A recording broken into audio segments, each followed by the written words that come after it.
When your child goes missing, I mean, your entire world is upside down. We knew because of our son's habits, he reached out to his mom and his sister several times a day. And so when you didn't hear from him for 3 days, we knew something was extremely bad and it wasn't right. And so we knew he was in dire danger. We met Detective Turck for the first time on June 29th.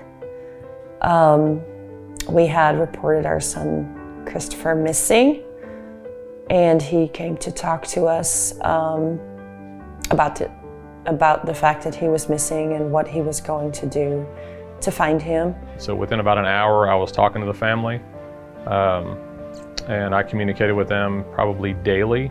He was our lifeline. Like, we knew that we could call him at 3 o'clock in the morning and he would answer the phone. We had multiple people, myself included, out at the original crime scene looking for evidence. And within literal hours, he had managed to identify different crime scenes, identify different suspects, do a lot of interviews, and really made a lot of progress initially that often you don't get to see. We quickly learned that there had been some criminal activity that had led to his murder. He told us that the missing persons case had turned into a murder case.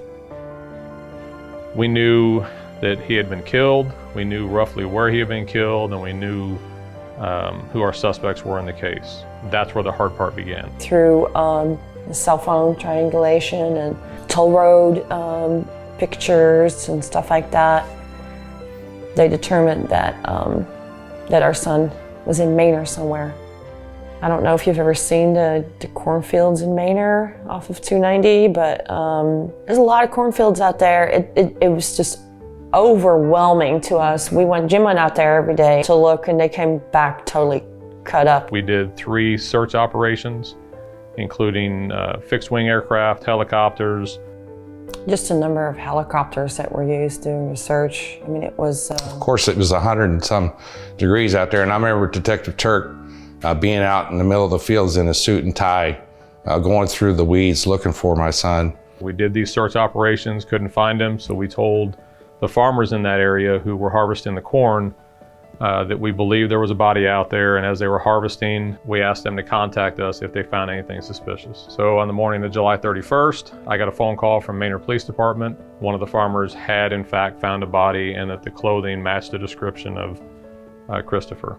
I had to make that difficult phone call to the family and explain to them that we had possibly found him. There were lots of details that were too hard for us to hear. Some of it was really tough to listen to, and he prefaced it by saying, I'm gonna tell you exactly how it happened, and when it's too much, you let me know. It was good to bring closure to the family by confirming to them that we had found Christopher, and then from that point, we were able to put together our criminal case. He had his T's crossed and his I's dotted, just as any great detective would. And when it was time to make the arrest, he made the arrest. To this day, if I would reach out to him and need to talk with him or text him, he responds. And so that means so much to us. It's so important to have somebody that truly understands what we're going through, and also just be so supportive. He had a kind of an unrelenting passion to get it taken care of and to take care of this family. And so that's why he's getting the credit he's getting. If you were to go into my office right now, I have nothing on my walls. The only thing I have on my wall was from the family. It's a picture of Christopher from his memorial ceremony. And it's kind of my daily reminder to fight for victims. It's about making a difference in people's lives, and certainly Pat has made a huge difference in people's lives. I don't even know who nominated me. Oh, okay, well, what if I told you that Christopher's family nominated you, and that's the reason we're here and we interviewed him the other day?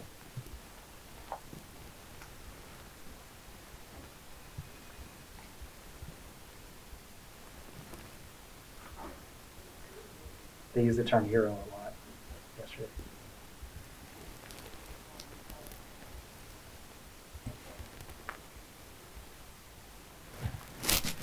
Excuse me just a minute. So that means more to me than anything. Because when your peers and your bosses respect you and your work, that's one thing. But when the family of a victim feels that strongly about it, that kind of validates the amount of work that we put into this case, and it shows that the family cared enough to nominate me for this. On behalf of the Branham family, my entire family, again, I want to congratulate Detective Turck on this award. You deserved every accolade that you get. Unfortunately, our paths crossed.